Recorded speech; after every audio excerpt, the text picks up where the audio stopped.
There's no feeling more intense than starting over. If you deleted your homework the day before it was due, as I have, or if you left your wallet at home and you have to go back after spending an hour in the commute. If you won some money at the casino and then put all your winnings on red but it came up black. If you got your best shirt dry cleaned before a wedding and then immediately dropped food on it. If you won an argument with a friend and then later discovered that they just returned to their original view.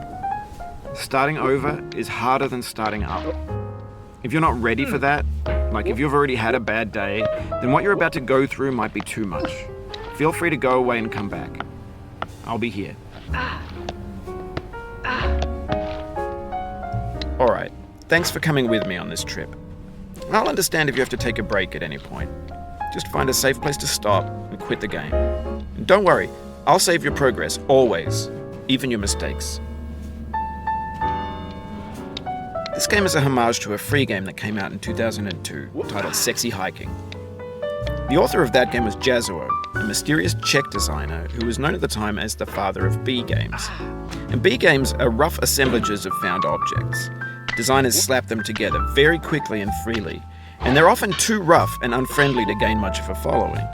They're built more for the joy of building them than as polished products.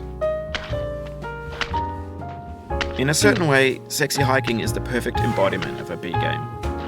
It's built almost entirely out of found and recycled parts, and it's one of the most unusual and unfriendly games of its time. In it, your task is simply to drag yourself up a mountain with a hammer. And that act of climbing, in the digital world or in real life, has certain essential properties that give the game its flavor. No amount of forward progress is guaranteed. Some cliffs are too sheer or too slippery. And the player is constantly, unremittingly in danger of falling and losing everything.